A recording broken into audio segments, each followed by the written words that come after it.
Marmite's Cheryl is hitting the markets, and this is David Leach, Marmite's export manager. And what do they find gathering dust on the shelves? Not actually a dissimilar price to the UK, so it's about 60–70p more than the UK. The great thing is, seeing it here just shows that there is demand for the product. Yeah. If there's no demand, It wouldn't be here. it wouldn't be here. It's not a luxury good, but it's certainly a relatively premium good. It's not something you'd have in your weekly shop, but that's similar in the UK. But it's the entry price, so it's a big outlay of money to try something. Once I bought it, all right, it's quite cheap to use, but if I don't like it, then that money's wasted. So that is definitely one of our challenges over the next week, is to understand that. But who's buying it? Is it just the odd expat hankering for a taste of blighty? Or is it the Indians keen to have a bit of spread on their toast? Only one way to find out. Bring on a taste test. Do you want to try and try this for us? What do you think, good or bad? Hey, Yeah. hey. We got. What about the rest? Yeah. Yes. Another one? So not that good. Right, one's enough. Very good. Yeah. It's good. I think you're too nice to us. This is the problem with the consumer groups. No one will ever say, this is horrible. So they sit there and go, oh yeah, I'm sure you can see a use for this. And you're like, but you think it's horrible, but you won't say it. So far, we've eaten most of it ourselves. Yeah, I know. Let's go and find more. Guys. Oh, they're nice. At last, Cheryl gets a marketing insight she can actually use. No? Oh. They hate it. Eat.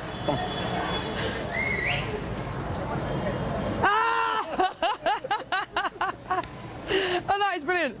And just to finish it off, that's what he thinks. From where I'm standing, it looks like Marmite's going to be a tough sell. It's a no.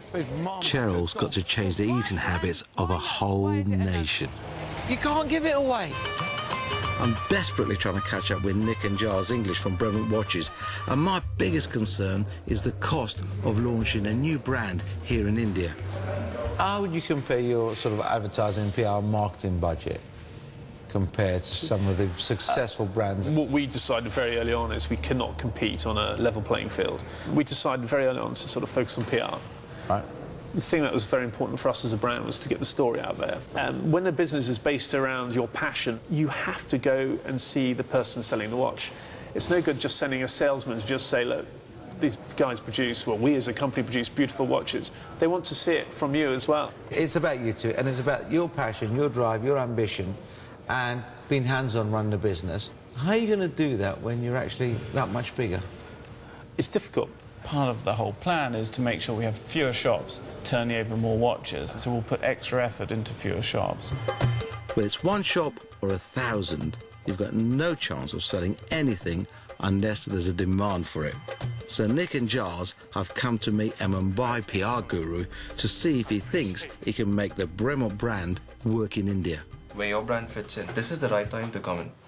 Why is that? This is the perfect time because I think we're ready for more brands to come in.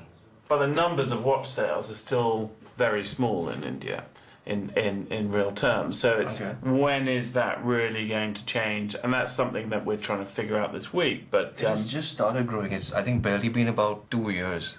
I know that there was nothing beyond a Rolex once upon a time. You know, anybody would go out and buy a Rolex. But now people want something exclusive, something which the other person's not wearing. And that's luxury, right? Well, that's the definition of luxury, isn't it? It's something which is something exclusive, slightly hard to get, and something which is normally very extremely aspirational. Yeah. Now I know I can sell this. Everything sounds brilliant until the boys explain their big PR idea. They want to persuade the Indian Air Force display team, their equivalent to our Red Arrows, to wear the Bremont watch.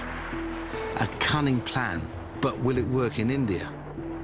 our latest watch will be worn by the Indian Air Force, the Syria Korean Air Display team. And we have Are they big out here? I mean, from your... Do you... as a little boy, do you grow up in the UK? You grew up... wanted to fly with the Red Arrows. Throwing the Red Arrows, which are the formation of 9 airplanes. Over here, you have the Indian Air Force and the... Well, yeah, then again, just for a little boy, if you start looking at your target audience, I don't think that will reach them at all. Now, this fella is not pulling his punches. It seemed to be quite a good tie-up, but do you think it might not be, or... No. You don't think it's aspirational enough? No, not at all. They'll be completely different. There'll have to be a celebrity roped in or something. Do you think the celebrity thing is the way... Yeah. Our budgets, unfortunately, probably don't stretch to a lot of the people. And it's not really what we're about. Right. No, obviously. It sounds like it's time for the boys to pull the ejector cord and come up with a brand new plan. You've got. This is Bill and Kevin's first trip to India, and if it's not hard enough for them to try and sell their diesel converter, they're also going to have to find oil. Lots of it. For me, it's very important. We're still trying to understand the full logistics of the supply chain and the economics of how we can get these oils to market and compete versus the fossil fuel-based diesel. You know, we are convinced it makes sense, but we need to understand the full logistics behind it. Founder Mike is certainly convinced. He's already formed a partnership with an outfit called Clean Star, based in central India. Their job is to find the green plant oil they need. You don't have to travel too far in India to see dirty diesel. It's big here. And it's not just the vehicles that are belching it out. Because India's electricity supply is so unreliable, there's thousands of backup generators. They also use diesel. All these towers have to run on generator sets because there's electricity just for a few hours a day. And the diesel comes from really far away. So if we can take the oil that we're making just a kilometer away from here, process it, put the Regenatech kit on this genset, we have a solution that's completely local and that benefits the local people.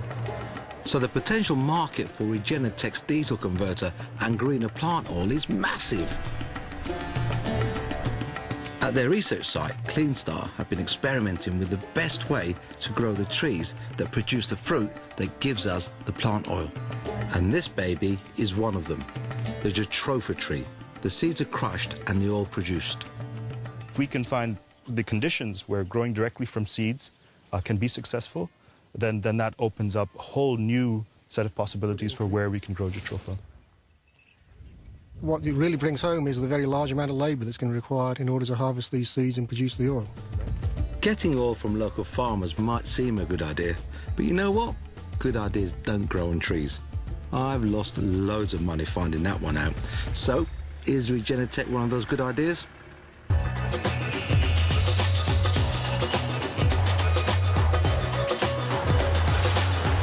You also use it for spreading on sandwiches. Unilever's Indian partner, Hindustan Lever, have already passed on the chance to sell Marmite. It's starting to look as if that was a good call, because so far no one seems to like it. But Cheryl and David aren't about to give up quite yet. So we're looking at middle to upper middle class mums cooking for the family with kids. Family means everything to her. Everything that she does for her kids, for her husband, what society thinks of it, that's of the paramount importance to her. So cooking is part of their own self-esteem. The food they produce is the signal of how good they are as a woman. Because that is what they see the role is. Yeah. I'm glad he said that, not me. At least now she's got an angle. Health. But will the Indians swallow it? Cheryl arranges a proper focus group complete with video cameras and translator so she can eavesdrop on her target audience of Indian mums. They're going to absolutely hate it. It's got a slight bitter taste. She's right. And it's a strange sort of smell. It's not an attractive smell. Children won't eat this. You feel like you're eating medicine, you know? You'd really have to tell yourself you're eating medicine when you eat this. So here's the problem. It's good for you, but everyone still hates it. But health is definitely on the Indian radar.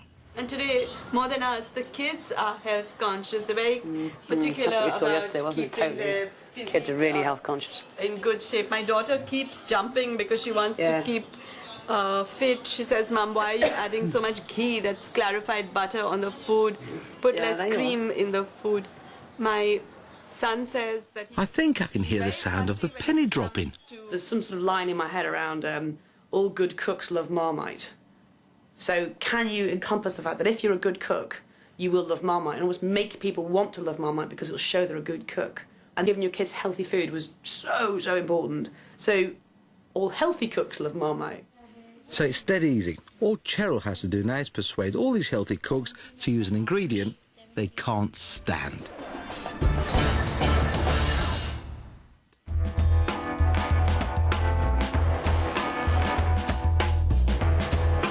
The English brothers, Nick and Giles, are also doing some market research. I like the bamboo look. Is there a market for these very English watches here in India? Morning. Giles English. Come, Nick. They've come to check the opposition. It's okay if we have a look around and just see what you've got? It's quite a fashion store. The brands here, for us, we normally look at what brands we're going to sit next to, and that's very important for us, is to be along a similar level of brands. And here, the sort of Ted Bakers, the Fossil, they're generally more of a fashion brand watch and lower price point. So, you know, on first impressions, it's not our type of store, but they do have tag here on a small level. But it's interesting to know what volumes of watches they do. But what they find is a whole load of gold-plated, cheap fashion watches. Bremont are stainless steel, heavy and very expensive. But how much in rupees?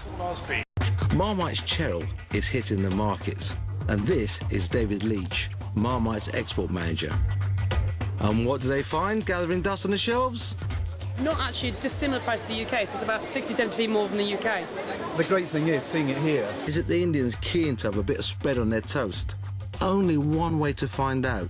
Bring on a taste test. Do you want to try this for us? What do you think, good or bad? Hey, yeah. hey. What about the rest? Yeah. Yes. Another one? Once I bought it, all right, it's quite cheap to use, but if I don't like it, then that money's wasted. So that is definitely one of our challenges over the next week, is to understand that. But who's buying it? Is it just the odd expat hankering for a taste of Blighty? Or it just shows that there is demand for the product. Yeah. If there's no demand, it wouldn't be here. It wouldn't be here. It's not a luxury good, but it's certainly a relatively premium good. It's not something you'd have in your weekly shop, but that's similar in the UK, but it's the entry price, so it's a big outlay of money to try something. So not that good. Right, one's enough. Very good. Yeah. It's good. I think you're too nice to us. This is the problem with the consumer groups. No one will ever say, this is horrible. So they sit there and go, oh yeah, I'm sure you can see a use for this.